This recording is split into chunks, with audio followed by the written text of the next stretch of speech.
I had clients who came to me just because they saw on social media, I guess, how raw the videos were, and that I was a real person, and that I actually cared. And It she said, works. "Hey, nobody thought when I was younger that I would go to school, that I would, make something out of myself, I guess you could say." Right. Um, so I was, because I was, the rebel kid, right, when I was younger. Tell But me, talk about it. We got time. but more than, for me at least, more than 70% of the clients I got in my first year, it's, you know, came from social media or somebody I met through social media that recommended them. Um, I'm just so thankful for all the support I'm getting. And a lot of times it's, as you already know, it's from people you didn't even know before. Yeah. Especially on social media, you get to just, meet people when you know them on social media. To give you an example, you have mentors, right? Do you have mentors?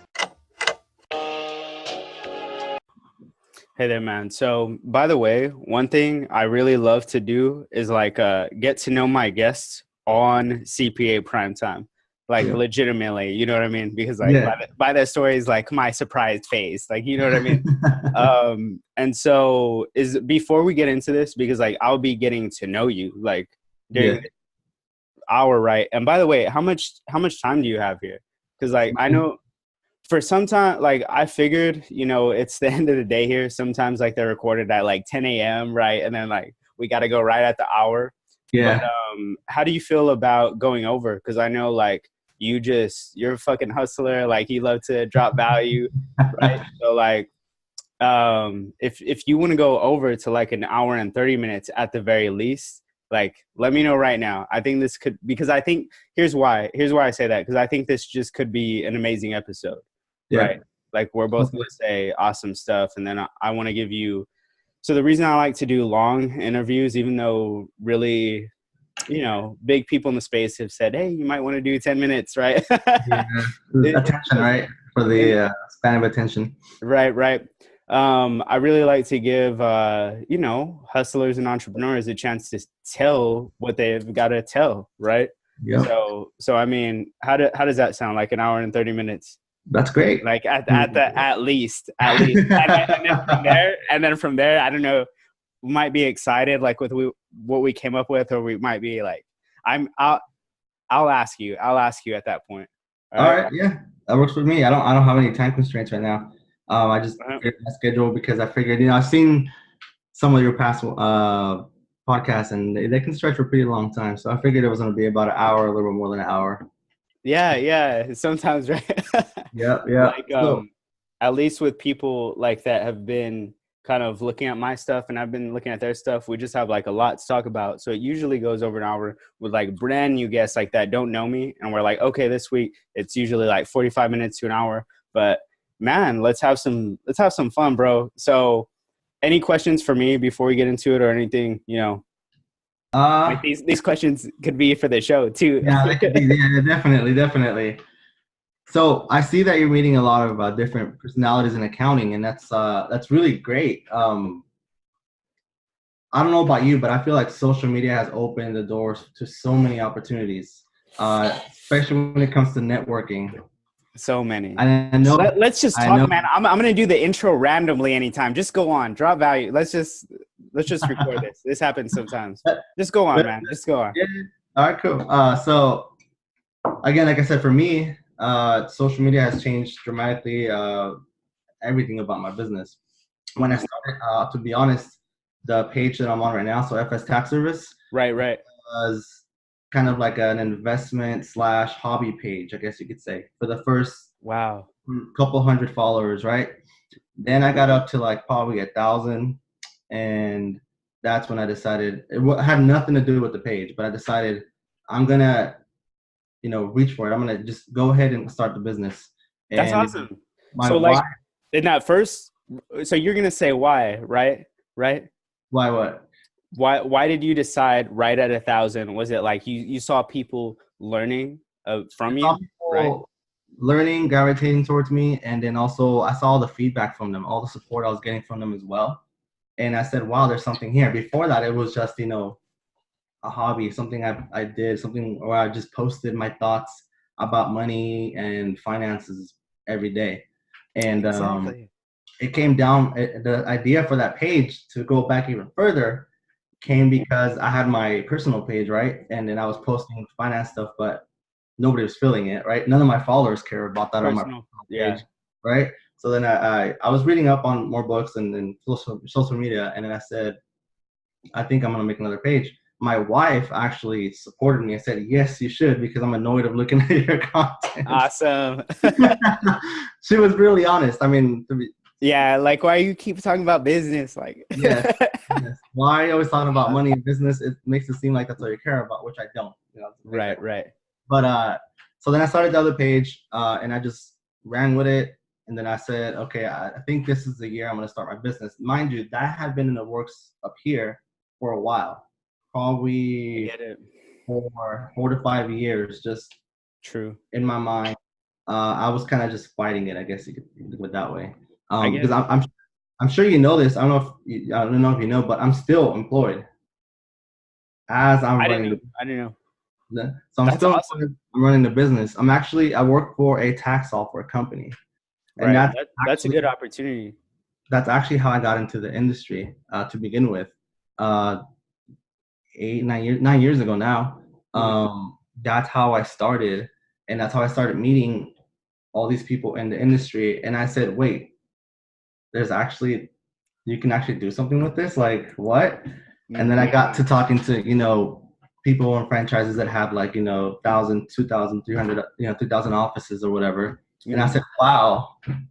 And I'm the one helping them. Yeah. I think I can do this. I think I can do this. Decided to go for it. I got it cleared. I have to get stuff cleared, and then just went for it. I went for it from there. A lot of That's an opportunity. I can't believe they cleared you on that. That's awesome. So you yeah. get to basically build. So for the audience, like this is a good deal because PwC made me. I had marketing clients before I went to PwC to do actual auditing. Right? I talked to HR. They were like, no, like not even one $500 client.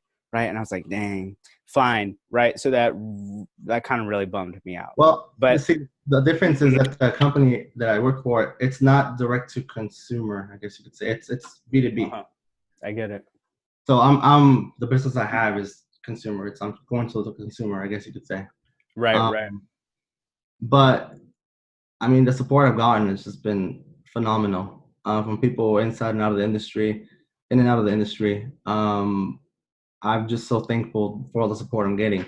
And a lot of times it's, as you already know, it's from people you didn't even know before. Yeah. So especially on social media, you get to just, meet people and you know them on social media. To give you an example, you have mentors, right? Do you have mentors? Right. The first mentor I could think of is actually not in the industry itself, but he's a friend. I consider him a mentor too. He reached out to me on social media and said, Fabian, I like your hustle. We need to link up someday. Like, we need to meet up someday. Like, who's this guy? So I looked at his profile. He's from my area. I'm like, wow, there's people in my area actually gravitating towards what I'm saying. Because, I'm in the Central Valley in California, which is about 2 hours from where you're at. Yeah, we got to meet up if you're over here. Definitely. So, things are a little bit different on this side where there's not as many opportunities as there is in the Bay Area. Yeah, it's crazy. But there are opportunities for those who are up to grab them, right? To take the opportunities. And what I did was pretty much build outside of the area first. I guess you can think of it that way. That's nice. And then, I'm starting to now build within as well. But he was from the area, and then he messaged me, said he wanted to meet up. I met him in person. Great guy. His name's Billy. He's an extremely helpful dude. Ever since I started, he's part of the reason why. Part of the reason why I went even harder for it, because I saw him and what he created. He's in a different industry altogether, and I said, you know what, I can do this. I can do this. And I know a lot of people have that in them. Like, they see other people start businesses, and then fear just holds them back. I completely understand that. Like, just to throw my vulnerability on the table, because I mean the way I talk and the way I'm coming out the market, it could easily look like I'm just cocky and blowing smoke, right? But at the end of the day, I looked at entrepreneurs that were celebrating their first year in business and celebrating that they were profitable, right? And I was like, man, like I could go a whole year and be profitable like that, especially knowing what I know as a marketer.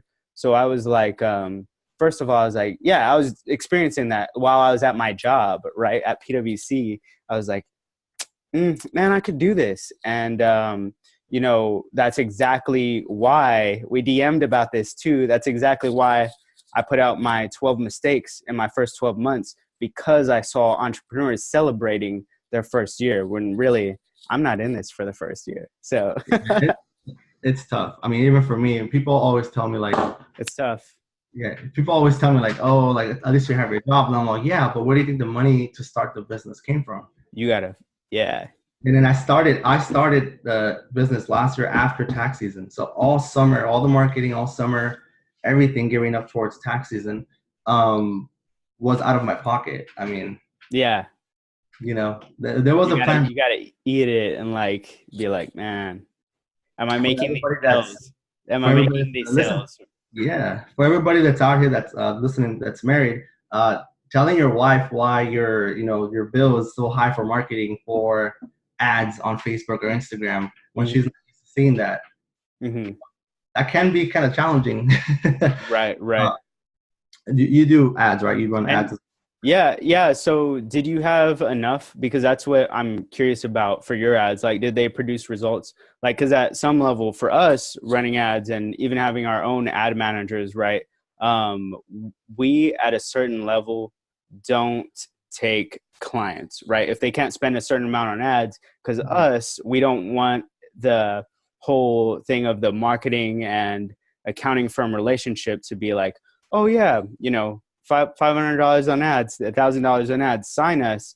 And then like with everything we have going on, like the math just doesn't work out, right? And then we don't spend enough money on ads. And then, so that's $1,000 to both hire us and then run your ads, when really maybe you should have just spent the 1,000 by yourself, right? Yeah. So you got to run ads by yourself. Like you set it up and like Googled everything. That's awesome, man. It's a hard lesson when you're starting out. What not to do with ads. I mean, I'm sure you know. Like I want to say the first couple of months, not like the 2 to 3 months, was probably just like most of it was waste, and not knowing how to actually target certain audience and the demographics and all that stuff. But it was the first. I want to say the first 3 months probably was just testing stuff, and it wasn't a big testing. Yeah, it wasn't a lot of money. I've thrown money away on that. Yeah. We've all had that one ad that just didn't, perform at all. But I can say it gave me results. That's but awesome. I can say that it could have probably been a lot better if I had probably sat with somebody like you who can do it for me and do it at a better scale, right? But it's my first year, and and like not even me. I don't even, I ran my own ads, right? But at the end of the day, handling a firm, like we have Francesco in the background, our ads manager, who has produced hundreds of thousands in revenue for other types of businesses, right? And even for my private coach, he's produced his hundreds of thousands plus like a $30,000 upsell, like just last weekend. Right. So like he's better than me at ads. Right. So I understand like trying to figure it out, and then kind of like, you've got to use a team, like basically. That's what I'm building in 2019. And so, yeah, man, I totally get like, oh man, like putting money into ads, like, okay, we wasted this one, but yeah, man. Maybe we'll get on the next one. Right. But yeah, Francesco is better than me though. Like he's like, oh man, like no, you shouldn't be losing money. Yeah, no, that was definitely a learning curve for me. That's amazing. Something else was the way that I did my posting. I've been kind of adjusting to it after season, because now's the time where I actually have time to sit down and think. That's super interesting. Right? Of strategy. So I'm changing it up a little bit now, as it was before. Before, the first year was just volume, right? Volume, volume, That's volume, amazing. volume. Um, and now it's more of making sure I make better content. The content quality has to be higher, you know? That's awesome. That's awesome. Yeah. That's super interesting. And like even the fact that you know kind of how ads work too, what we literally just talked about with one of our clients was like, hey man, Instagram organic is just going down. Like it just is not producing the results from 2018, right? And so although the Gold Lake page will just have like 4 to 5 posts a day, right? We're just gonna have that regardless if it goes down or not. But with our clients who are paying per media piece and post, we're like, no, well, why don't we switch these posts to LinkedIn, or why don't we just run like 1 post a day and then Instagram ads, right? So, dude, I mean, you're speaking my language, like dynamically adjusting to the market. That's beautiful, man. I saw you post about this earlier. Thing removing the likes or showing of the likes for other people. Oh, yeah, I did. Talk about that, man. What do you think about that? I think it's great for people that are obsessed with social media. It's not social media's fault. I don't believe in that way, right? I believe everybody's their own fault, right? Mm-hmm. But I think it'll help people that are obsessed with looking at that. Right. So how many likes somebody has and engaging how popular they are based on the likes, I guess you could say. Exactly. So, we all know, since you've been doing the social media thing and I'm in it as well. A lot of them are bots. I mean, or things like that, right? So unless you're like a actor or athlete, or Mm-hmm. a lot of them are bots. So I actually haven't paid attention to likes for a while. That's good. That's awesome, man. But that's what I've been saying. yeah. Like, it's really engagement. Engagement is where it's at, and it's not always comments. It's not always likes. It's DMs. I mean, for the most part, that's where Or here's what a lot of people don't think about too. That I kind of here's that same post you're talking about, but on LinkedIn. I left a comment under Justin McAuliffe, who commented, and he was like, "Man, I never looked at likes too. Like, we're just doing business." But I basically said what business owners don't realize is people do look at their content. They just don't. They're not gonna like it every time, right? But they do consume. So that's branding and that's selling over time, which is why what you see me do on my stories, I mean, like, I'm both branding and I'm selling like a lot on my stories, right? But then on my posts, I'm just, I'm branding. I'm almost not selling at all. There might be a couple posts where I'm selling, but like that's where, if someone comes on my page and they see a bunch of posts selling, right? I don't know. It's just different, right? It's not my strategy. Nowadays that doesn't work. What you just said about them browsing through your content and maybe not even liking it, but actually taking action on it. Mm-hmm.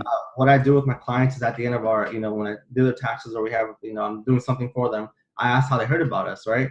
Mm-hmm. And I usually, by that time, I already know their Instagram name, and if I don't, I'll ask them for it. But they'll say, Facebook or Instagram, which is where I have the bigger audience at. And so I've gone and seen this person, and sometimes they're not even following me. Mm-hmm. That says a lot, so that's wild. Yeah, so basically, like you're saying, just because they don't like it or comment doesn't mean that they're not seeing it, and it doesn't always necessarily say whether they're going to act on whatever they see. And someone might be watching. Yeah, someone might be watching. Because today, I'll give you a crazy one. I'll give you just the things that I think about and happen to me. I was thinking about James Orsini today. And so he is, so by the way, audience, the ones on video, I have Empathy wine bottle up here and a Gary Vee signed shoe. And the reason I have this set up for CPA Primetime, this is the first CPA Primetime where I have this set up. It's because I've just seen, Fabian execute, like not just look at, not just talk about, like execute a lot of what Gary Vee is talking about, right? So I just wanted to make that clear. But here's what I was going to say. James Orsini was Gary Vee's COO, right? And so now he's running Sasha Group, right? The name of Gary Vee's dad. He's the president or CEO of Sasha Group. And I was thinking about him today, and I was like, he knows about, he knows about me, and he knows about taxes, right? When I repost that Team Gary Vee post about, hey, it's Wale and Gary Vee talking about, oh, no one talks about taxes. No one talks about taxes. When I hear that, I'm like, they do. They do. You just don't know them on Instagram, right? So I reposted that post, and I said, hey, everyone go find this post on Team Gary Vee's page and go just drop value. Like, your targets are in there, because like it's going to be a bunch of people commenting like, oh yeah, like no one talks about tax. Like it's right. And so here's where likes don't matter, and the proof that people are watching. I thought about him. I posted that, not really expecting him to do anything with it. Like maybe, hopefully he would see it, but it was I literally just posted it. It was 4 views in, and then like he's like the second person that liked it, right? And that's not a bot. So in other words, likes don't matter. It's who likes it, okay? So think about numbers, right? If you're going to say, all right, Juan, right, we're paying Gold Lake Media and we're getting 100 likes, right? We like it, like 100 likes. That doesn't mean anything at all, because that's just a metric of likes. But business owners usually don't think about this, which I know accountants will understand, is that there's weighted likes, right? Yeah. So I'd rather have a like from James Orsini than like a bunch of likes from other people. So like, right? Yeah, man. So that's what I have to say about that. But what do you think about that? I definitely think that you're right. Again, some of the interactions I've had with my own clients have been, I don't see them like my stuff all the time. I have probably some of them have never commented. I have a client that I got from Oregon, right, where we're doing a virtual meeting, and I asked her how she heard about us, and she said, I saw you comment on a post from Gary Vee. That's awesome, man. Yeah. How crazy is that? Like, in my mind, I'm still sometimes having trouble processing it. Even it's a reality, but it goes back to, wow, you saw me comment on somebody else's stuff, right? And you followed me, and then you've been following me ever since. And then when tax time came, who was the person they thought of? Tax service. Right. So that's another example I could think of right off the bat that I was like, wow. And she was like, yeah, it's crazy, huh? Now you're over here doing my taxes. I love it, man. I love it. And that's like kind of the off the ground, like from scratch hustle that like you have to do and that you can take advantage of right now. Because one of my clients the other day asked me if a comment counts as a piece of content, because I was just like, man, pieces of content, right? And I was like, actually on LinkedIn too, like that's one of the best pieces of content. Because I mean, you probably see me do this, but what I'll do to execute what I just talked about is I'll leave an insightful comment. And I mean, sure, the people see it like on LinkedIn, but at the end of the day, if I said something insightful and I actually know what I'm talking about, right? I can screenshot it and use that on Instagram or use that in another place, or someone sees that and they're like, dang, he really is right. You know what I mean? Yeah, no, dude, definitely. I mean, everything. So that's a great way, like, especially for people that don't, because someone asked me too the other day, is like, oh, I'm thinking about putting a video every day and I've never done video, right? Well, if it's about like business here, like, sure, I'm not I'm not a fluffy marketer, like, a designer or anything like that. Like I'm truly factually creative, yet I have never ever thought about myself as creative. You know what I mean? Yeah. Like so I was like, hey, like 365 videos, like a video every day, that could work, but 99 comments on LinkedIn, that could also just make you more than doing that, right? Yeah. So like you've got to decide where your like what value are you dropping? Like you just said, I'd rather, cut down on value and give awesome content. So that's super interesting, because then volume. Yeah. Yeah. Cut down on volume and give better content. Yeah. Mm-hmm. Definitely. That's the strategy for this year. And also, as we all learned when Instagram was down last time, it's also like you're already on LinkedIn. I started to surface on LinkedIn recently, Mm-hmm. but I'm diversity. gonna Yeah, I'm gonna come, share your stuff when this interview comes out, and you'll be like right in. You know what I mean? The only thing so far, and I know you'll agree with this, is when somebody follows you, the automatic message. Hmm. The automatic message, which is something that people use on Instagram as well. But I Hmm. think for LinkedIn, and correct me if I'm wrong, but is it that straightforward where you should just message somebody, like a message with everything you do, Oh, right at the end? I don't think so. I think people Yeah. absolutely hate that on LinkedIn. It's the reason that my mentor David Meltzer, he's not going to check his LinkedIn messages, but he actually, he is going to check his DMs, right?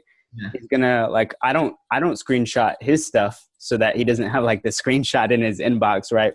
But like he tells me like thanks and things like that, and like talks to me and tells me thanks for sharing his stuff. Yet like he talks to almost no one on LinkedIn. He might like their comment under or like say thank you, right? But Yeah. he really talks to people on Instagram. And so this is a man that has like 100+ million in assets, right? And that Mhm. has also lost 100 million. So like he is just not any regular person. And so these people, they're finding that LinkedIn spam like super annoying. So my big thing is, and I have a video about it too, is just opening up people like casually, like let's figure out the business synergy here, right? Yeah. Like, I really don't like those long messages with everything you do, right? It's because I'm extending my network, so I'm getting more followers and stuff on there. But it's probably been one out of every five so Yeah. far. One out of every five people that I add on there have that message, and I come Um, from Instagram where for the marketing there it's you give value first, then you ask for the sell later on, right? mhm. Not sell right away. That's why I'm asking about LinkedIn. Like, is it the same thing? Well, Well, we just went over this with a client actually. They were like, should we move our posting to LinkedIn? I said, well, I mean, that's great for brand. Like it'll change your life. Like you just said, there's all these people to connect with. I look at it as like a digital mixer of Mhm. like, oh man, there's amazing people here, right? And plus, I don't have to like buy a plane ticket and like the conference ticket to go. Like this is my digital mixer. That's what I'm treating it like, Yeah, yeah, right? you have a lot of connections there. Yeah, yeah. So like that's great for putting out content on LinkedIn. Like people will know you. But as far as making sales, like I mean, you could legitimately just connect with people, right? And say, "Hey, I want every whatever your niche is, right?" For me, I actually just talked about targeting Austin, Texas the other day, right? So what I'm going to do as apply this to your own business, but what I'm going to do is say that I'm going to send out this message. I'm going to send out this message, right? So it's a mass message, but I think a lot of people do it wrong on LinkedIn. And so the way that I'm going to do it, and I don't have it for Austin, I don't have it written yet, but I'm basically going to make the point of, hey, I'm connecting with I want to meet every single CPA, EA accountant in Austin, right? And then I might have a second easy sentence that allows them to connect with me. And then when they connect with me, when they accept the invitation, I mean, that's an open door to introduce myself. They Yeah, connected with me, right? So that's what I would say to anyone trying to like start the LinkedIn process. And then like whatever your sales process is after that, right? Whether it's a question stack or a script or, they're just kind of not even a client, just interested in collabing or looking at your content. Like that is that going through that process is saving me money on ads, right? And so to do that actual process, you don't have to post. But then when they go and look at your profile and look at your posts, if you do have all those posts, then it just looks, that's a brand, right? yeah, definitely. So speaking about brand, how many hours do you think you work a day on your brand on? Man, On Gold Lake's brand, like on almost every on your right, business? business, man.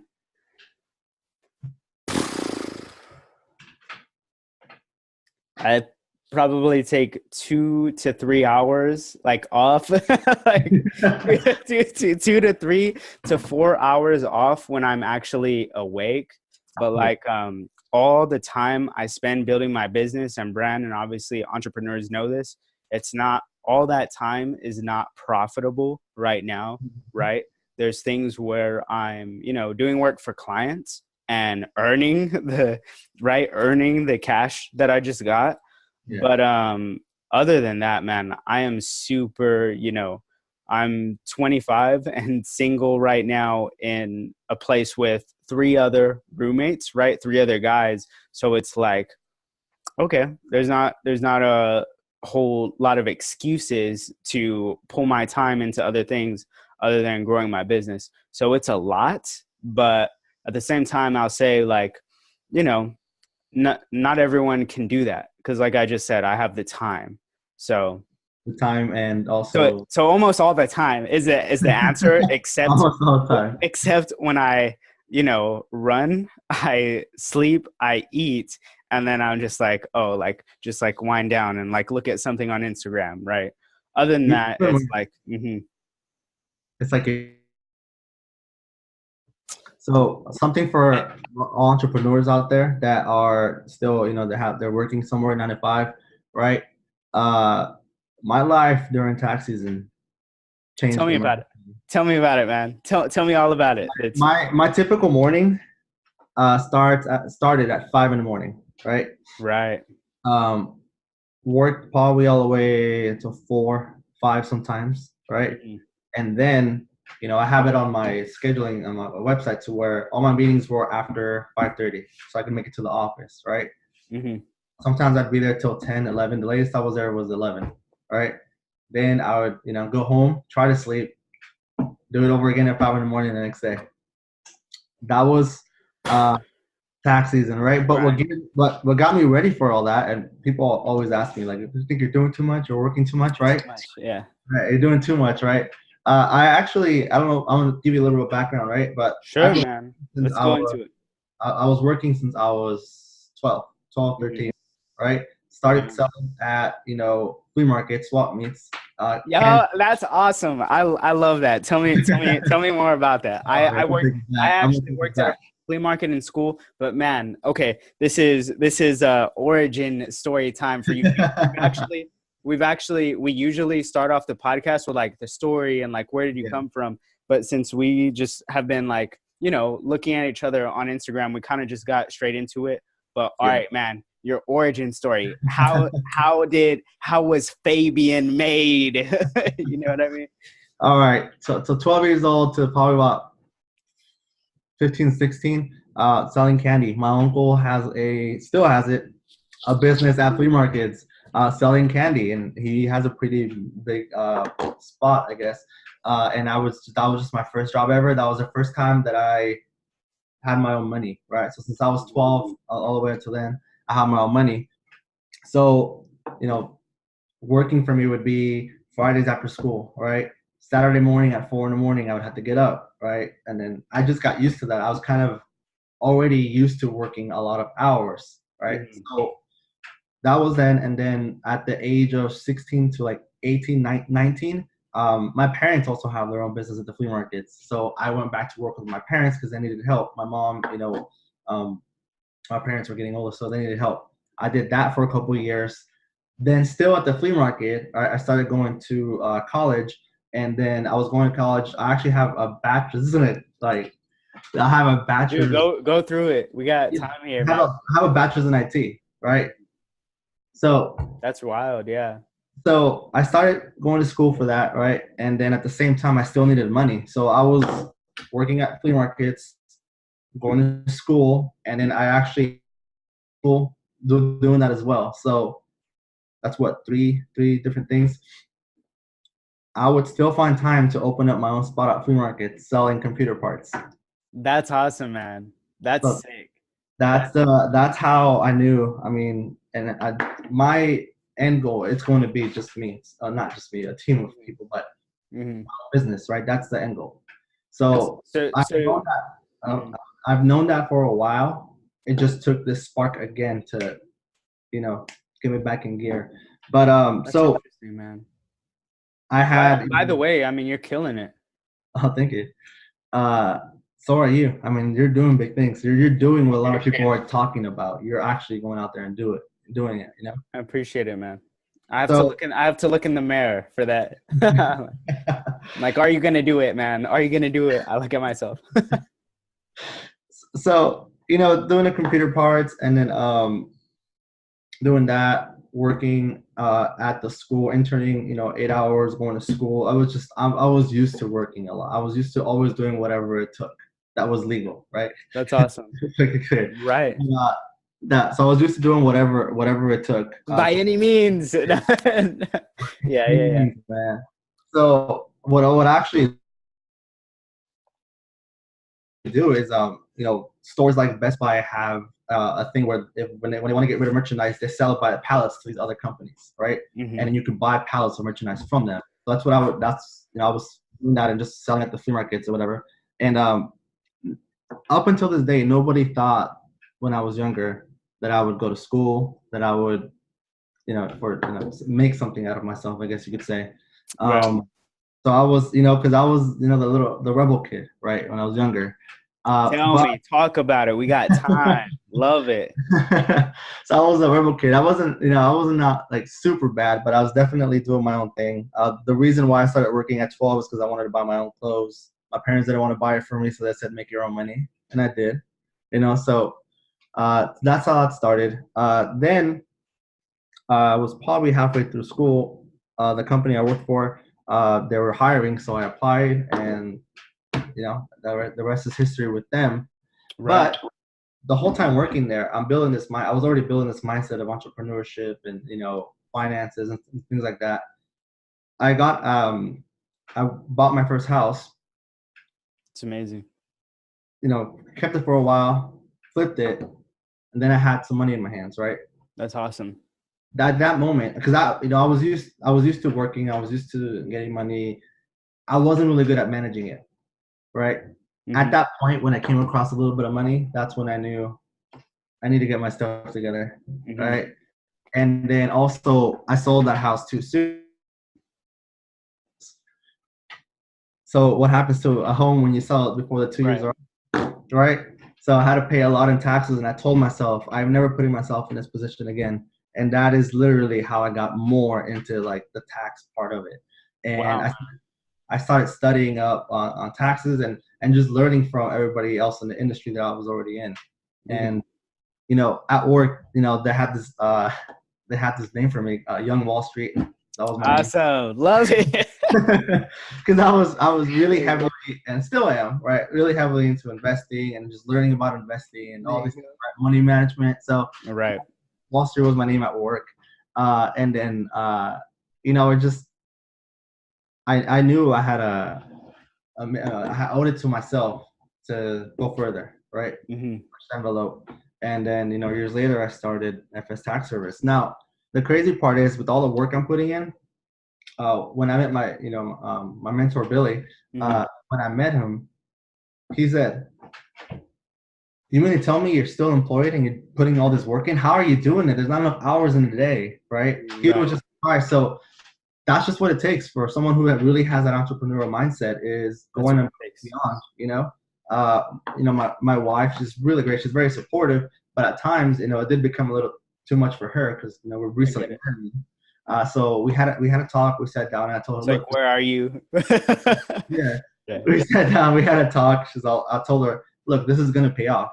Just let me go through with this, right? And it'll pay off." And then she got on board. After that, she got on board, and it's really important. And I post about this as well, to have someone to support you. That's amazing, man. Especially like the lows and the highs and all that stuff. It's really important to have someone to support you, and someone to be there just to basically tell you when things go wrong, you can fix this, or it's gonna be okay. It's gonna be okay, right? You'll be fine. And I'm sure you've had those moments as well. It's like, I know you. Yeah, you got it. You got it. Yeah, that's That's really amazing. how Fabian came about. That's how FS Tax Service came about. It really went from I have an idea, I should do this. And the Hmm. way it work is as soon as I think about it, I have to act on it. Like I have to do it now or else it's just gonna be Yeah, yeah. And like that last thing you just mentioned, like, I have to work on it now. Like that's kind of the way I am too, except like there's a bunch of stuff like I haven't done. And so I have this big, like I have two notebooks full of stuff plus my notes in my phone of just a bunch of stuff that I haven't done. Right. And so someone that's like entrepreneurial like you, right? That's just not like, oh, I was in, the accounting firm for 10 years and then I figured, start my own, right? Like you were at the flea market. Like that's that that's yeah, that's hustler mentality, right? So just I mean, thinking about that, like where does Fabian see himself like using that mentality in the next couple years? Like expansion. expansion. Expansion. But strategically, I know that there's a bad reputation. We all know out there's a super bad reputation for franchisees and multi mom and pop shops that just pop out of nowhere and disappear. I'm trying to fix that. I'm trying to fix that, and we all are. Everybody in the industry, in the tax industry, and accounting, CPAs, they're all trying to fix that because there's a lot of bad professionals out there, I guess you can call them. Hmm. And that's another thing that I preach on my page as well. During taxes and the whole time, part of what I was doing was educating people Hmm. about what to look for, when they go somewhere to get their taxes done. Okay, you don't want to come with me, that's fine, but here's where you should actually look out for yourself so that you don't get taken advantage of. Hmm. Um, so that's one thing. But like for example, Yeah, I'll let you go on. for example, we all know the self-prepared returns that are the returns that are marked self-prepared. Anybody listening that's in the industry is like super aware of those. I've had 3 this year that showed up with that from the previous year. Like they were like, "Oh, this person, only charged me $50, right? Yeah, yeah. $50 for my return." And Let's get into this. Let's talk about like some of the client stuff, like some of the, what are you seeing in the market, right? Like some of your stories like that. I think I've been very fortunate and also strategic, right? But I can't give myself all the credit. It's what gravitates towards me, right? I've That's been very amazing. fortunate, and it's probably also the way I went about it. I did something that not a lot of people do, which is post prices, right? But Yeah, not a lot of people do that.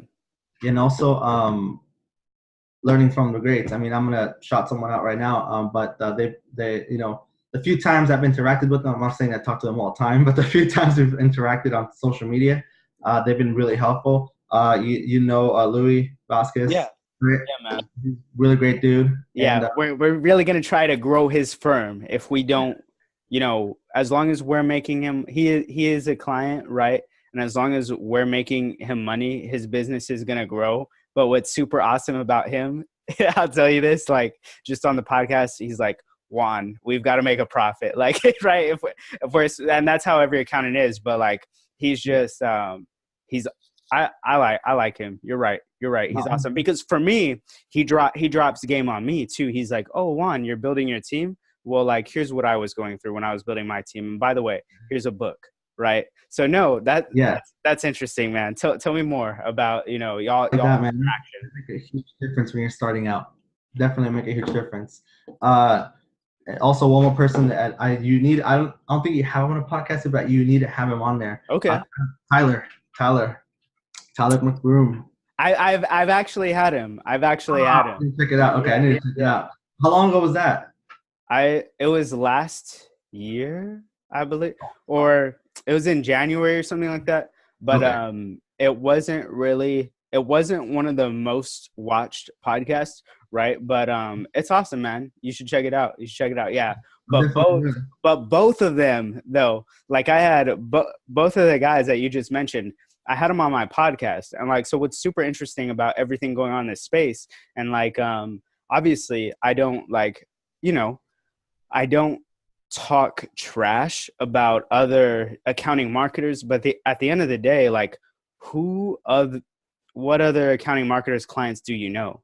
Like I have private clients that I'm not showing, but I'm also showing public clients who I can. And so it's like, I'm even Yeah. showing my stuff because I know that my clients, like, we're not too concerned about anyone else. Right. Yeah. Yeah. So Tyler is not a client. He was already doing good. Like you said, He's but doing great. he was already owning it. Right. But, And again, these aren't people that I'm like talking to them constantly, but whenever they get a chance, whenever I get a chance, it just happens, right? And yeah, but what I like try to this do, whole Instagram like culture of accountants, like, yeah, man, that's what you're talking about right now. So that's super interesting. yeah, they're great. But you know what I noticed this year, obviously there's a lot of changes in the tax law, but what I noticed this year was, at least for the clients that I had, and I obviously can't give any names, but for the clients that I had, I would definitely say more than half of them probably weren't prepared for what was about to happen to them when they were on that side of the room. But the ones that were prepared were usually the ones that followed my content. That's Or awesome. they at least had an idea of what was going to happen, even if they were still like, you know, at least had an idea. And that was the goal. That's why I don't know if we saw, but at the end of tax season, what I posted was, what I was aiming for was educating as many people as possible that are following me, right? That way they would be ready for tax season. And if I accomplished that, I feel good at the end of the day, whether they came to me or not. But I think you accomplished that. There's so many people learning stuff on your page, right? And I'll go ahead and like I got his stuff linked down below. But no, that's why I was excited to have you on, right? Because you are like providing value where people, they can look at his stuff and like have a a more solid understanding of financials, money, personal finance, right? And that's just for them, even smaller entrepreneurs. And then along the way, like you might find someone that runs into you and that's actually a client, or over time, like they're looking at your stuff and they're like, I made my money, like I need you now, right? yeah, that's where that's where I saw a lot of that this year. And then I don't know if you've had this, but one of my clients, I was just walking one day. I live in a fairly small town compared to where you're at, and I was just walking one day, and I went to the store around the corner, and they said, "Fabian, What? do I know you, dude? I follow you on Instagram." Like, Oh my god! whoa. Hey, That's me. Not that it happens a lot. famous. It's been like 3 or 4 times. Instagram famous. Love it. The Love same it. thing he shouted too on the way out after I said bye to him. But That's hilarious. it was. And I posted about this before, but for me at least, more than 70% of the clients I got in my first year, is, came from social media or somebody I met through social media that recommended them. That's over good. me. And it's 6 states now, clients in 6 different states. And I would have never, again, going back to I would have never imagined that could be possible. But I mean, I'm sure you have clients, all over the nation as well, and you're seeing that as well, that you are expanding further than you could have just by staying on your, in your town. Yeah. But And I like that cup. oh, this one, yeah. Yeah. I seriously need to get a better one. My thing is local, right? Everything local. Mhm. And that wasn't local, but I need to get more local stuff. So part of what helps me out a lot is I actually, where I'm at, I just moved here as well about a year ago. On the So town right when you started. around the same time, actually probably a few months before. Mhm. And then I moved the address of the business here. But this community has just been awesome. I mean, I cannot complain about the community I'm in right now. It's amazing. But I know that in the Bay Area, it's just a larger audience, right? It's huge, right? Yeah, And it is. my goal when I was younger was eventually to move over there. Mhm.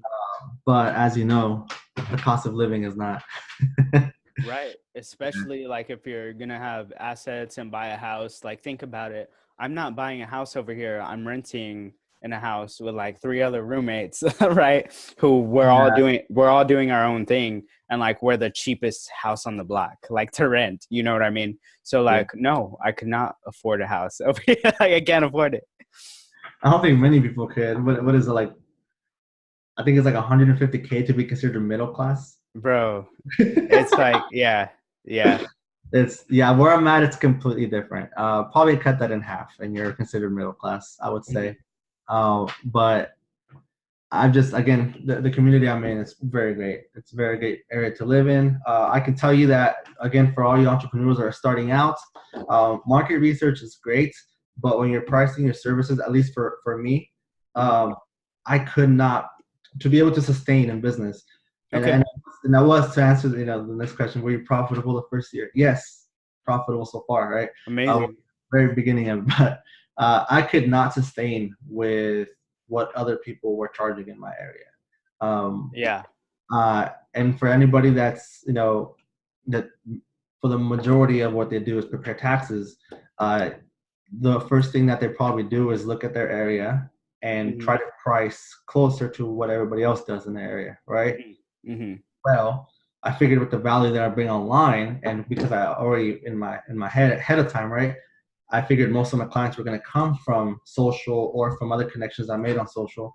I did not do that. I priced it based on California, Mhm. right? And I took it even further and didn't really market to the audience that would care for paying 50, 100, whatever the price is lower than what I charge.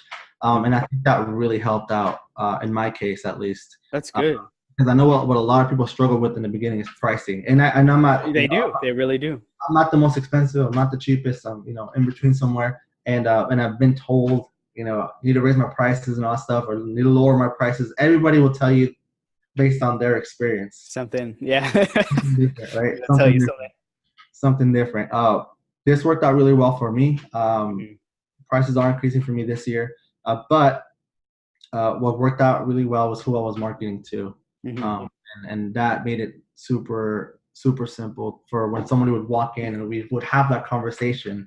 They would either already know, have an idea, or they were okay with whatever the price I was charging, X price, right? Whatever the amount was, and I Mhm. think that really helps. So whenever you're starting out, if you're just starting out your business, pricing is a huge factor. Definitely do not underprice yourself. I know I say that a lot on social media, and you're gonna get a lot of hate for it if you start out at a price where your normal followers or whoever it is aren't comfortable with. Right. But if you market to the right people, it's not even gonna be an issue. Mhm. Mhm. How do you feel about that? Yeah, I feel like if you're worried about lowering your price, or if you have to lower your price, all that means is, you're not having enough leads, you're not having enough sales calls, your funnel isn't filled with the right people, right? And so, in the beginning, like even my mentor, like he told me how to price myself, right? Like I couldn't even close deals at the price he told me to. Like I had to keep coming down, right? And at a certain point, I believe it was around 6 months, like I had learned, and I didn't like bargain on price anymore based Yeah, on what I brought to the market, versus like in my first 6 months, like man, I'm trying to show anybody I can do it, right? So like yeah, secretly yeah, it's like base price, but it's secretly it's like base price, but it's like, oh man, like I don't have enough clients. So yeah, that's where like branding comes in, right? Where it's like, no, here's why I can charge that price.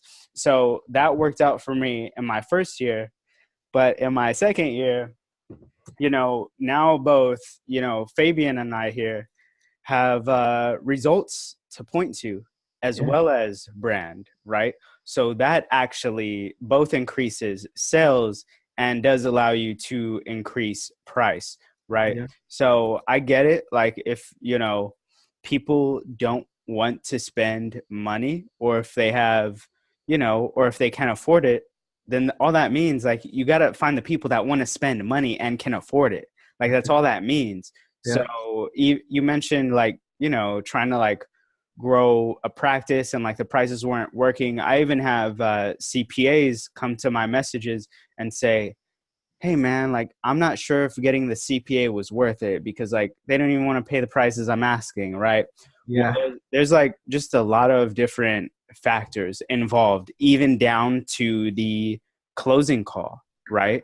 The closing call.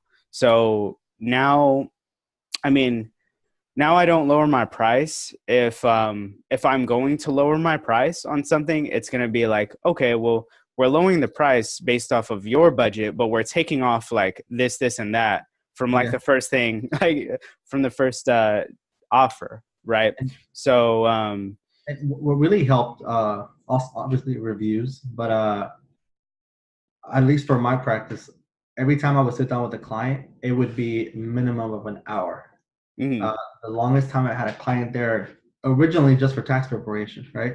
Was probably the max is probably like 3.5 hours. mhm. And it's not so much the tax preparation; it's getting to know your client and That's amazing. their needs. And maybe they don't just need tax preparation. Maybe they needed guidance the whole year and they didn't get it. Maybe they need guidance for the next year and they didn't get it. They didn't have that before. I Mhm. had clients who came to me just because they saw on social media, I guess, how raw the videos were and that I was a real person and that I actually cared. And It works. she sat down with me and showed me all her paperwork. This was a very long return. Showed me all her paperwork, and then I followed up with her. I said, I'm not going to finish today, but I'll follow up with you, right? Following up is one of the most amazing things you could do to a big client like that, right? So I followed up the next day, and then asked, I needed more information. Followed up a couple of days later, and she finally texted me and said, "This is what we needed. This is what we've been looking for the past couple of years. This is what we've been looking for. Somebody that actually catered to our needs and just worked with us and actually kept us up to date and informed us." So factor That's that amazing, man. factor that into your pricing, especially if it's for tax season, because that's what I do Dude. the most. But Mhm. Yeah, dude, you're right. You're right. but a lot of people don't. So what you have is people that are charging half the price, right? And then they get a client like that, and they spent hours working on this client, and when they already are only going to get a fraction of what they should have gotten, for example. And it works, depending on what your clientele is. But for me, it's a lot of entrepreneurs. Entrepreneurs gravitate towards entrepreneurs. So most of my clients are entrepreneurs. Of Um, course. the majority. I need to run the numbers again to see the exact number, but the majority of them were entrepreneurs, aspiring entrepreneurs, or people that had already had their business and just weren't happy with the previous service. Mhm. That's my niche, right? Um, That's awesome. and that just some of them came to me because of a post they saw, the hustle, basically just someone who is posting about their life. Mhm. But what I found was very effective to me was just doing things like raw. Like, I have a couple of videos where I Yeah, have advertisement videos, but just that's amazing. raw, man. And then that worked for me. And I know you have the same technique. Like, you post raw footage of yourself. Like, I don't think I've ever seen a legitimate, like, someone videotape you and all that. Yeah, yeah, like people don't know this. Like, I'm not gonna pay our own cinematographer, Remy, to come like shoot a commercial for me right now when he lives in Texas, right? But basically the things that I have been showing, it's purposely driven to bring in people that think like me versus like, oh yeah, Remy, like come fly over here, let's shoot a Yeah. extravagant commercial. Like it'll be coming, but at the end of the day, like that would have been a big expense on my part for like what I was trying to accomplish, right? So like cell phone videos, raw videos totally work. In fact, like I have this one video where I'm like, hey, I actually, if you looked at my story, I posted about PwC today and how I consulted them, right?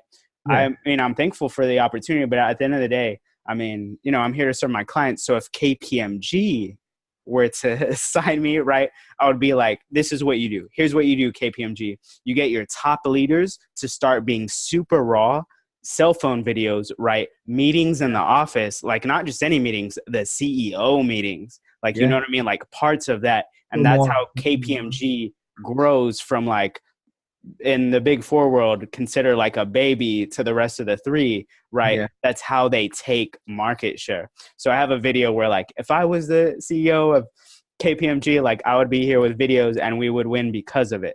So Yeah. like, it's super interesting what you're saying, because like people don't believe it. It's definitely, I mean, it's definitely true. I have two like actual videos where I actually paid a videographer to take the videos, and then I have a couple more in the way. But even those videos are like extremely like raw. It's just like me. I'm not wearing like a suit or anything like that. It's just literally who I am. But It's amazing. it's just basically that's just kind of, I'm gonna put that into my marketing. But it's still, at the end of the day, most likely you're gonna see me pop up on your newsfeed like this, you know. Right. That's amazing. And at least for my audience, that worked very well. And that's amazing for swipe up ads too. So Yeah, I have a couple of those. awesome. Awesome. It's amazing for that, and it's amazing at the end of the call where you go, if you want to learn more, swipe up. You know, but Yeah. yeah, definitely. But right now, I'm at the stage where with the business where I'm expanding. I actually have, and I have during season, like a in-house accountant. I'm gonna help him grow his own practice as well. Mhm. And that's gonna be like another, I guess you could think of another branch of FS Tax Service. Right. And then, I mean, it's just gonna go from there. My mind right now is on expansion. For me, that means not necessarily 1,000 clients. I'm not gonna tell you how many clients I have, right? But not necessarily 1,000, 1,500, whatever the number is. One of my clients asked me how I survived, right? They knew it was my first year, but they were like, how do you do you just prepare taxes? And I told them, well, I'll tell you like this, right? You know that my price is a little higher than everybody else, right? Mm-hmm. But I also don't want to have 1,000 clients and not know what to do with myself. That's good. Yeah. Right.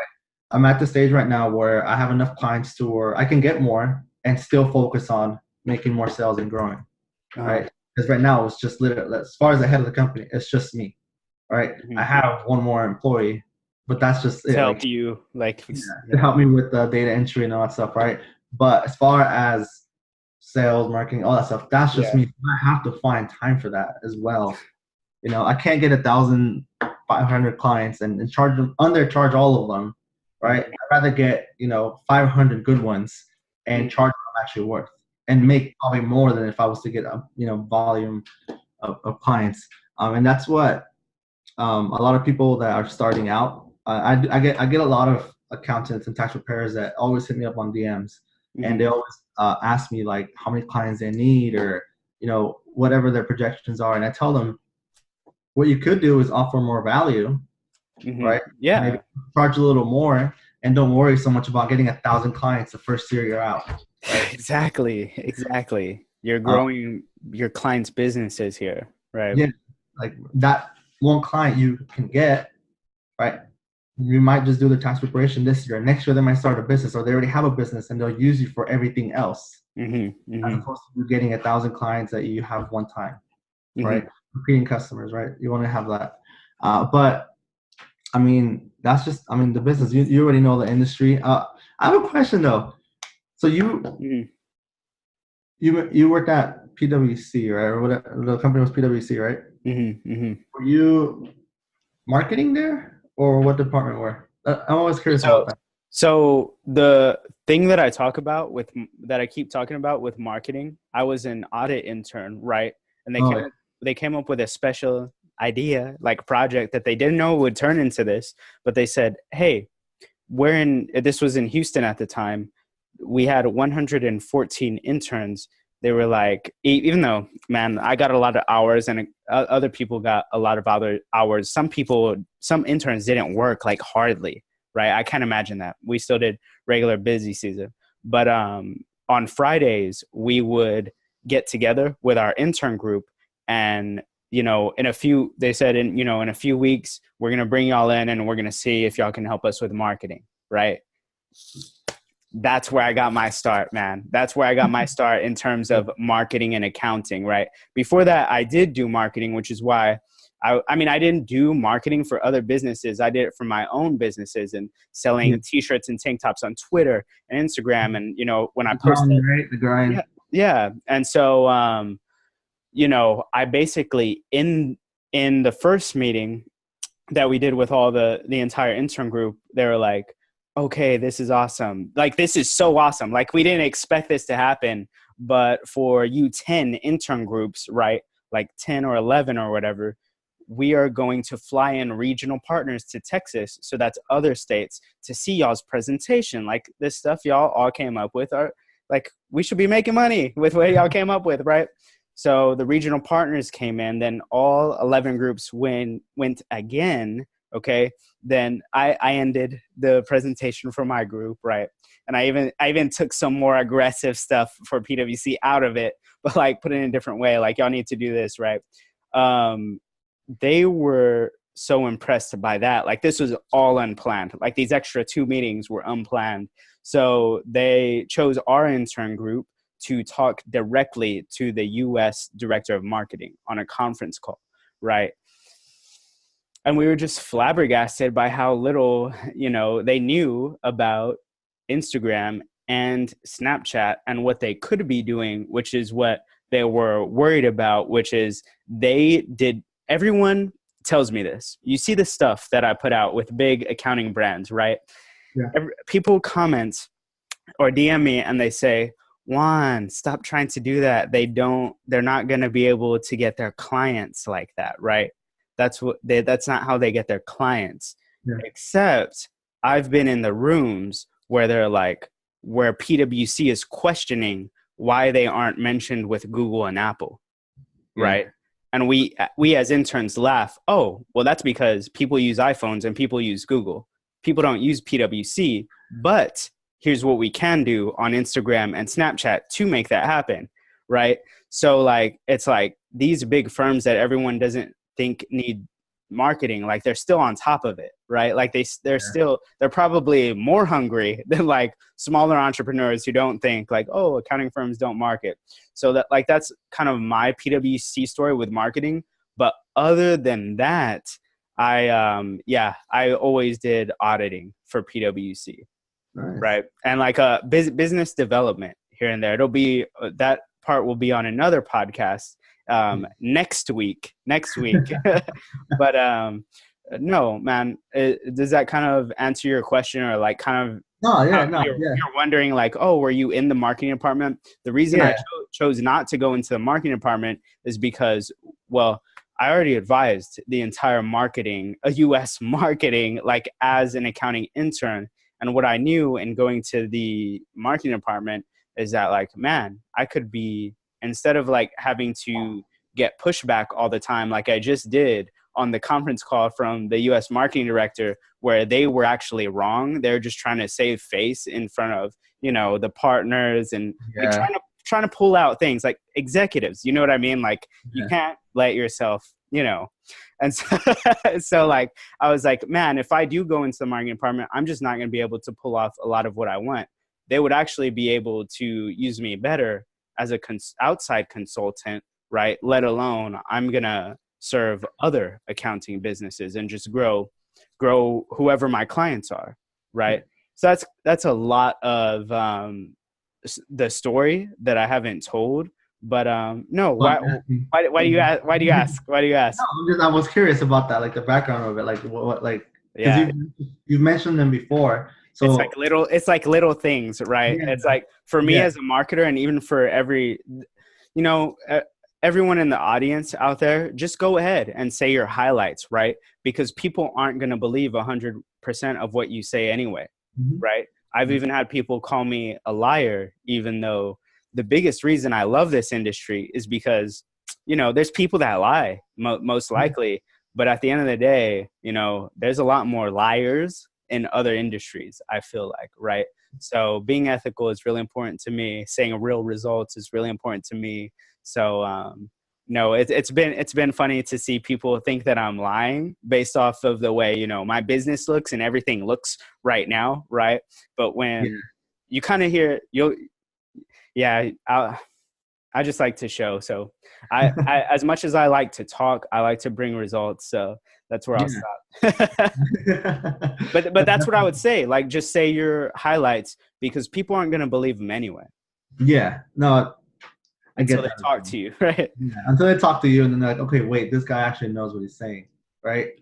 But I mean, I get it. I definitely get it. Nobody thought I would have a location. For example, I worked out of the whole summer last year, and yeah, summer, winter. I was just working out of here where you're seeing me right now, which is like a room. But Room, yeah. yeah, Awesome. same situation, right? But so again, this goes back to networking on social media. I got a message from social media one day randomly saying, I know so and so. I think you could use some office space. I have some available. That's amazing. But to look at it, fell in love with it. I said, yep, this is it. Right. And How does that feel to what part? to just move from the room to the office? It feels amazing. I want to say to get clients in the beginning, I didn't need it, and you're getting clients. I mean, you're a perfect example. Like you're still getting clients, and you're working out of your room, like a lot of us were and are. Some people still are, and some people are completely virtual and work from their home. Right, right. Like JMac, I will have an office in the future, but Yeah. it's gonna be like that kind of Ty Lopez type office, right? You're gonna have a Lamborghini too. They maybe, and someone like JMac, Justin McAuliffe, like he committed to never being in an office, right? So he's going to run his thing completely virtual using the same thing. I don't know if people know this, like, Tyler McBroom, like a lot of people just outsource their accounting services, like little things that they have to do. Like you don't have to hire an entire employee for everything, right? Yeah. Yeah. So Especially all the data entry. But yeah, man. I mean, that's good. I don't have that luxury right now to have my own room. So I did have like behind you is a bed. exactly, So I exactly. needed somewhere to physically be there for my clients, especially if I want to get the higher net worth clients. And that's where I was presented with the opportunity, and again, like everything, I took it. I took the opportunity. I was presented to me, pretty sweet deal, so I just took it, and it's a very good area for the town I'm in. It's not the most optimal area because I'm upstairs, right? But it works for what I needed for, and I'm Right. needed for this next season as well. We're still open right now. Right now I'm home Yeah. because either I go to the office or come home and eat, and I just stayed here. But yeah, man, that's again another opportunity from social media, and I know there's still plenty of people out there who don't believe in marketing on social media at all. And There's it's so not many people. Yeah. you're like, yes, you're right. Yeah. And it's not like a get rich quick scheme either. It doesn't happen like that. It's a lot of work, as you already know, but the results are there. I mean, pick your platform if you can't do all for whatever reason and run with it. But I mean, for me, I'm getting opportunities that I never thought possible. Oh my God. You talked about Louis too. He told me like, how was your first year in business, right? And I said, I mean, I did expect to come out and be profitable if I was going to call myself a marketer. Like if I couldn't sell anything else, like if I couldn't sell my actual services, I was just going to sell something like, I don't know, in my room or so, like my old PlayStation or something like that. So like I wasn't concerned about being profitable, but the brand that I built and like everything that happened, I did not expect any of that. So I expected to make it work and be in business, but like what you're pulling off, which is like using social media, right, as a business mixer and getting in touch with people, like, yeah, that is such a opportunity, man. Yep, and a lot of people also, I've seen this before, and this again works for me. It might not work for everybody, but when somebody messages me on social media, or when I message somebody on social media, the way I do it, and this goes back to the Gary Vee stuff we have in the background, right? Mm-hmm. Is I don't try to make a sell right away. That's just how I do things. I like to get to know people a little better. And then unless they ask me right away, obviously because they're looking for the services, but Oh yeah. I just like meeting people, and not everybody that you're going to meet is going to be a transaction, and you shouldn't think about it that way. This is again how I think, right? Right. Not everybody that you're going to meet on social media or anywhere, right, is going to be a transaction. But with that said, you could be friends with them, and they could be mentors to you. If they're they could be mentors to you. But what I've learned is that based on that relationship, you can get other referrals from them, right? Because they believe in you, because they believe in what you bring in value. So from the beginning, I went at it without expecting, I guess, a lot of sales from everybody that I've met. Yeah, the world, like, come on. I knew there was something there, and I knew I could capture it. But it wasn't that, because some people say, "Oh, you didn't think you were going to be profitable." No, it wasn't that. I wasn't in it for just that. Networking, like I love people, like I love meeting people. So networking was also the case for me too. But it just so happened that every time I met somebody, even if they didn't do business with me, if I once I met them, they told me, oh, I have my CPA ready, we're good. I was like, okay, awesome. Cool. Like, we're just here to have drinks, man. Like, but based on the rapport I built with them, they sent me people over instead of their CPA, So that's just, I definitely want to just get that out there. Don't think every person you're going to meet is going to be a sale, and don't try to, when you're growing the first year, I would definitely say don't try to sell to everybody you meet right away, because you could come off as pushy or whatever the case may be. It could just turn them off completely, and you've just ruined your chances of anything whatsoever with that particular person. I definitely think that was one of my strong points for the first year. And I know that a lot of people focus on making money, and it's easier said than done not to focus on it, right? But what I'm doing, and I'm getting a lot of either hate and props for this, is still working as I'm building my business, right? I people always say, like, Fabian, should I quit my job? Should I stay at my job? And I say it depends on you. Like, it really depends on what you have going on, right? Do you have a plan? If you don't have a plan, how much risk are you willing to take? It's really up to the person, to be honest. And yours, like, let you do your entrepreneurial thing and work. So yeah, but eventually, I don't know when this will happen, but the jump's gonna come.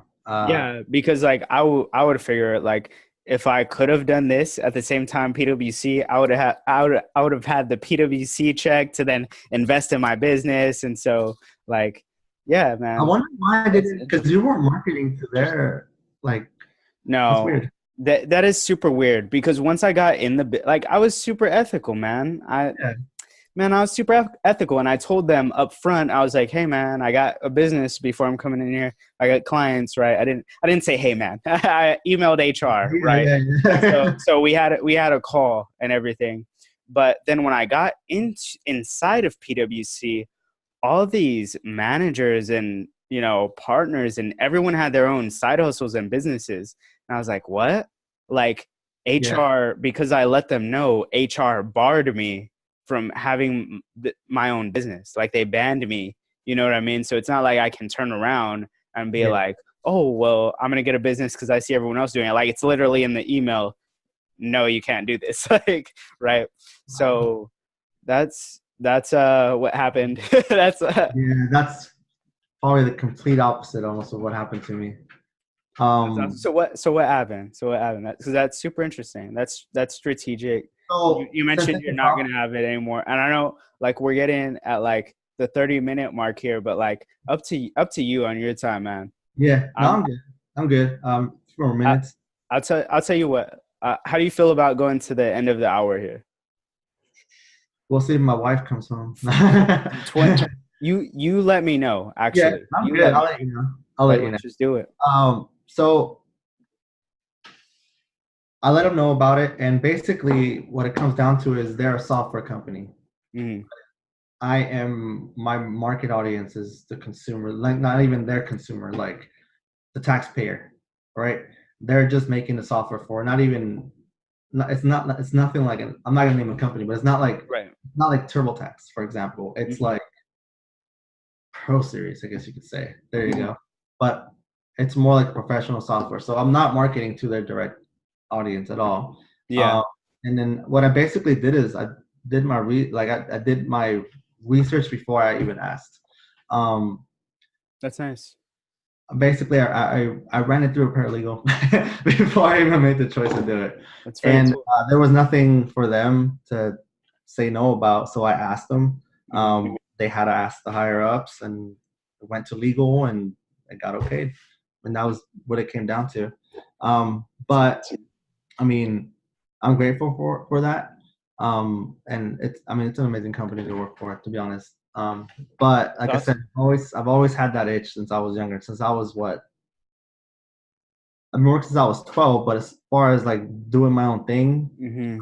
18, 19 at flea markets selling computer parts, Mhm.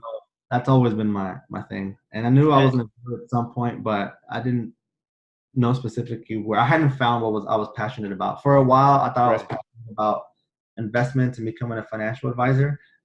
But I liked doing it versus doing it for other people, Mhm. right? That's Mhm. the way I looked at it. But yeah, I mean So that's so what would you say is your passion then? helping other people pay Mhm. less in taxes. It's like ever since I had that one moment where I had to pay less pay a lot in taxes, I kind of made my number one goal was to not let this happen to other people. Uh, Yeah, yeah. that's my number one passion. But helping other people, along with meeting people, to be honest. Mhm. And then you've gotten this a lot where you're doing what you like doing, and then Mhm. you meet other people and you're like-minded, and it just takes you to like, I actually like what I'm doing because of Right. the people I'm meeting. The people make all the difference. I mean, if I was to sit here and tell you, uh, you know, I have horrible customers or whatever the case may be, I might not like what I'm doing because of that. But my customers, I mean, so far, again, this is the first year, it's gonna be the first year, have been great and very supportive. So that helps a lot for me. And I could Wow, man. the conversations we have, like when I have a client and we're just talking about life or their business or their ambitions and things like that, those are the type of conversations I have with clients. I'm not just, next. Yeah. Yeah, like those are the type of conversations I have with clients, and that's what they gravitate towards. And I mean, Yeah, you're so I mean, right. sometimes like social media, for example, Mhm. sometimes they give me ideas. You Mhm. know, sometimes I mean, I have a client who's doing really good for himself. He's a social media manager or marketer, and Awesome. he sometimes throws things at me, and I'm gonna try that. You That's probably know what awesome. you're talking about. I'm seeing your numbers. You definitely know what you're talking about. That's But awesome. like conversations like that, man, make the career, the choice I made a lot simpler and much much more enjoyable. And I mean, it's customers for me make it worth it. And make all the long hours of social media worth it. Content creation is not Mhm. as easy as always just putting on the camera. Sometimes you have to sit down and create the content, and what your next steps will be. But I definitely would say that the customers, man, customers make my business great. Yeah, I mean the people, dude. Like that's just so wild with the internet too. The fact that you mentioned something earlier about me being over here in Silicon Valley and like there's a bunch of opportunities. Like there was back when I was at PwC even more opportunities just because like I was actually here with PwC's clients, like going to different events and things like that, right?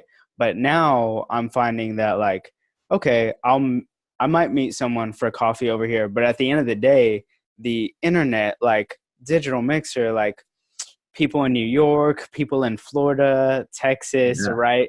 So that's where I've been spending a lot of my time. And like, it's just, it's too good of an opportunity to waste when Hmm. our ancestors and even parents did not have this easy. Like it just wasn't easy to pop They, up they and had start a business. they had printing flyers and going door to door. That's what they had. They had a Mhm. newspaper. They had Man, they had to have. but mhm. uh, Have you ever sold door to door? no, I have not sold door to No. door. Okay, so tell me that. Mhm. Not for FS tax. My dad has a landscaping business. Oh no, that's what I meant. That's what I meant Oh, actually. But mhm, yeah. So my that could dad, work. years ago, he Mhm, was, financial trouble. So I helped him start a landscaping business. mhm, And, what I did for him was go door to door for the whole mhm. neighborhood, Love it, man. Yeah. So I did that for him. And then for a while, I also did all the contacting the customers and stuff. But I already had a job. Like I didn't need to do that, but he needed a way You're to make extra you're money you're from it. willing to hustle like Yeah. to make it happen. Yeah. That's amazing, man. And Yeah. So so, mhm. with this business, I haven't done that. Well, Go ahead. that's fine. Like I haven't done that with this business either. Although I've sold door to door too, with like the exact same thing. Like me and my dad cutting lawns, right? But at that time, like I'm not, I don't have a job, right? So that's just super interesting. And I've been at the flea market too, selling like elote, like in someone's restaurant, right? Who is like, here's what I learned about numbers in high school is that this business owner in this restaurant, they've just got to keep paying the bills, right? And paying for their house in San Antonio, Texas. And like cash is coming in and they have enough cash to like function and pay bills and everything and like maybe do something. But at the end of the day, the way they were looking at accounting and growing the business and the books, like they didn't actually know how much profit net when we look at the sheet, right? When we look at the financial statements, they Yeah. didn't know exactly like this much net profit. So here's how much I can afford, right? It was just kind of, it They were was figuring it all willy out. nilly, right? Yeah, definitely. And then that's the same thing with flea markets. I mean, I don't Yeah. uh, I don't have too many clients from flea markets. I have probably like two, and it's the same story. And I ask myself how they survive, and then the money is just there. So, but Like on cash. Yeah. like, what's happening here? How are you? What? But yeah, but definitely, whatever it takes to just keep going and help at that point, help my dad, help myself, help my uncle. That's Um, amazing, man. I it feels great because I still keep in contact with a lot of people from there, and my parents, my uncles are still there. So when I go, it's like they're kind of in a way like you made it out, like in a Yeah. way. Because growing up there, I technically since I was what 12 to 18, 19, 20 about there, I was there every weekend, and weekdays when possible. I didn't have summer break, Mhm. Summer break was Tuesdays, You gotta Thursdays, go. Fridays, flea market. Yeah.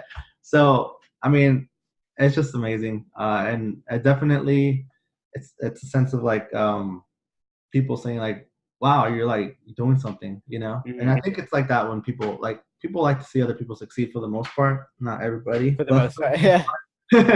for the most part. And it's a pretty good feeling. And like I said, that how like not everybody, Of but course. man, it's just Some my clients don't like my other clients. Like they don't like to see other, I don't I don't professionals market awesome. Like I don't really like I don't like I learned this a long time ago. Obviously, for other legal reasons as well. Like I don't say who my clients are, but that's awesome. but I will say like in the community I'm in at least, there's been an uprising lately, from what I've noticed of entrepreneurship. Like where Silicon Valley has had that for a while, Hmm. in Central Valley, it's still like it's just there. Like it's just I feel like it's just starting. And to give you an example, I met someone last month, and they were like, "There's other people that think like me. Like you don't just want to just work somewhere and that's it. You want to do more." And I was like, "Yeah, do this for 10 Right. people. You just got to go out there, right? You got to go out there and put yourself out there." But I know Silicon Valley, that's what they're known for, like entrepreneurship and mainly in tech, but there's all kinds of things going on over there. What would you say? So you're planning on moving to San Antonio at some point, right? Right. Yeah. San Antonio or Central Texas. Central Texas. like Where? San Marcos, between Austin and San Antonio. I'm Okay. not going north. I'm not even going into Austin. Maybe just between either directly in San Antonio or up to San Marcos. Probably. I'm basically, Texas is going to be the place. Like we're going to have some pretty amazing accounting Are you a conferences Cowboys there. fan? No, you're not a Cowboys fan, are you? Absolutely not. Absolutely not. So I grew up making fun of everyone because my dad grew up a 49ers fan. So I grew up a 49ers fan in San Antonio, Texas, where like everyone is wearing, Dallas shirts. But my dad is like, no, we don't live in Dallas. Like we got the Spurs and we can pick whatever football team we want. Like, yeah, man. Yeah, man. You're the outcast, right? Whenever you go to San Antonio, you're like, what? Yeah, yeah. and then I'm like, you don't live in Dallas. Man. But no, man. And I have some big plans that, I'm even inviting everyone like you, right? We're going to have some awesome just money conferences like accounting shindigs going on in Central Texas. I don't even think we're even that close to that happening, right? But I just that's where I'm really gonna, have the core of my business, right? Yeah. And so for you, looking out, that's a bit of like my future vision. What's your future vision, right? What would you say? Like NFS Like tax. even just anything like let's do this 10 years out, like, It's a and long time. and But you could like not have an answer because like I get it, but like at the end of the day, where do you want to get to see yourself? think of it this way, right? So everybody has that question when they're like, what, 18, coming out of high school? 10 years, yeah. Did you see yourself in, like where you're at right now? Absolutely not. No Yeah. way. No Yeah. way. I definitely will still have a tax business of some sort, but it will be more of a branched out level. I don't want to use the word franchise. It has really, again, in industry, a lot of people don't like that, but Yeah, it's going to be I headed believe it. towards that way, but in a more structured way, I guess you could say. Focusing on value over volume, value over volume. I guess that's what it would be. And there's some stuff I can't say like No, dude, yeah, don't like say what you can't say. yeah, I keep my stuff too. Like, yeah, people think I say everything. I say a lot of what I can say. I just say it a lot, like in yeah, terms of volume, right? yeah, But there's a bunch of stuff. Like, what am I gonna do? Tell me my. Here's the way I look at it: is I can market like as far as like letting everyone know what I'm up to, how good I am, right? But at the end of the day, there's some things that if anyone knows NBA basketball, an organization like the San Antonio Spurs, they're never going to tell you how they're planning for a game, right? And other coaches will tell you at the podium how they're planning for the next game. yeah. Right? So Right now, I'm focused on right now and next year, and then I have a plan for the next 5 years. 10 that's years. amazing. 10 years for me is stretching it because You're like, that's even for me. Yeah, I don't know. I never pictured me being where I'm at right now 10 years ago. 10 years ago, I was going to be an IT major, probably an IT admin, right? Okay. Then I got into that field and I realized that's not what I want to do. Like many people that go to college, right? They get into the field and they just realize, yeah, that's where the money's at, but that's not what I want to do. At least not me. But I would say, this year is just focused on growth, getting the name out there, and also education, more education, and also educating others to show them how to do certain things themselves. I'll leave it at that for now. That's amazing, man. I love it. Leave it at that for now. I love it, man. So let me when the time comes. let me ask you this last question here then. What would you say that in terms of your legacy, right? So this is not the same like 10-year question, but when you're done, man, when you put it in, clock it in, right? What do you feel like you're going to be remembered as? Or, you know, even not a feeling, like what is your goal? Like, what do you want? I feel like people like you do have that term in terms of legacy goal, right?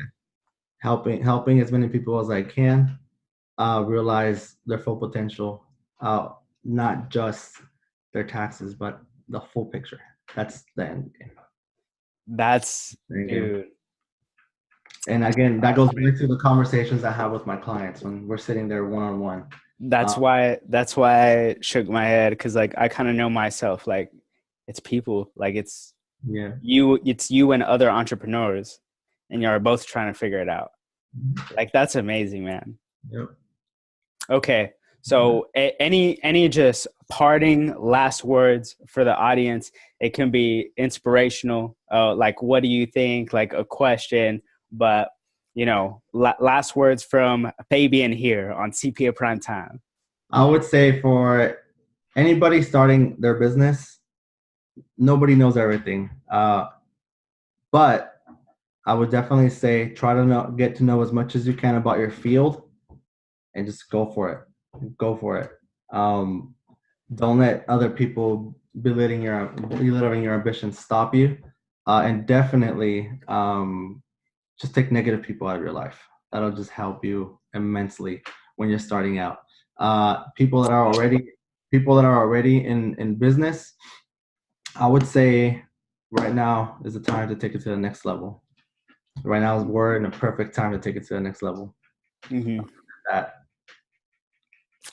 Love it, man. Love it, man. Well, thanks for joining the show. And I got his Instagram handle linked below. Y'all should check it out, because that's like one of the biggest reasons I was excited to have on his show, because he just puts out so much value. All right, man. Well, it was nice being on here. Thank you for the opportunity, and we'll stay in touch, man.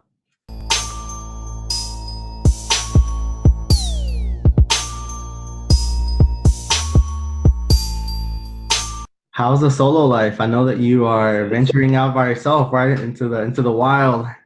That's right. That's right. I mean, what I just consider myself so lucky, man.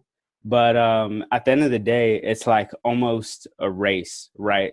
Because since it's such a solo life that I'm having, like it's like, damn, like I've got to make things happen for my family versus like spending time just doing a lot of other things, right? So it's not just me, like, oh, there's profit in this business. Like, it's not just like, oh, let's just take all the profit and like, I don't know, do something fun, right?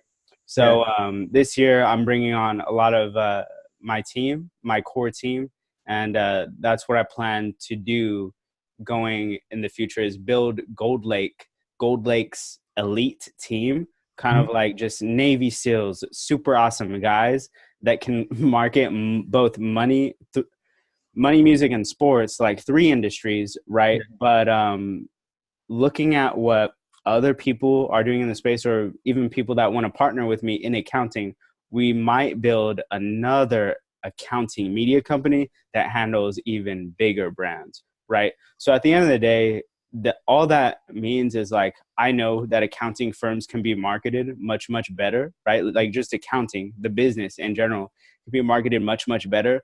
But it's not like my passion. You know what I mean? Like marketing is more my passion, and that's music and sports. So like, that's why if you look at my personal Instagram, it's like always some type of music or something like that. You know what I mean? Like I keep it very still speaking to my people, like my West Side people from San Antonio that are just like amazed by this, like what I'm doing, right? Yeah. So that's enough about me, man. But let's I'm interested in your story. So any other questions before we get started here? That was my main one. I mean, you're you're still in the Bay Area, correct? If I'm not mistaken. Yeah. So when I make I mean, I might move back before this, but when I make enough money or even get investment, I'm going to move to Central Texas, and I'm going to turn a house. Okay. I'm going to turn a house into an office for me, possibly my brother, if he's not working somewhere else, and like my core team. And we're really going to focus. So we're going to, So it's like unusual. Like these are like the secret things I don't talk about. But Yeah. we're basically going to treat it like a leased out office, right? Until then, me and my team don't see much of a reason to like move anywhere based on what we do off of Yeah. laptops and phones, Yeah, right? people working from So home or from anywhere, really, where you yeah, have the opportunity to do it. That's how yes. Hmm. that's how that grind goes, man. That's uh, awesome. And by the way, how long have you been in business? this is gonna be my in Because May. It's gonna be my first year. awesome, awesome. Okay, I just wanted to get it right. All right, man. Anything else for me?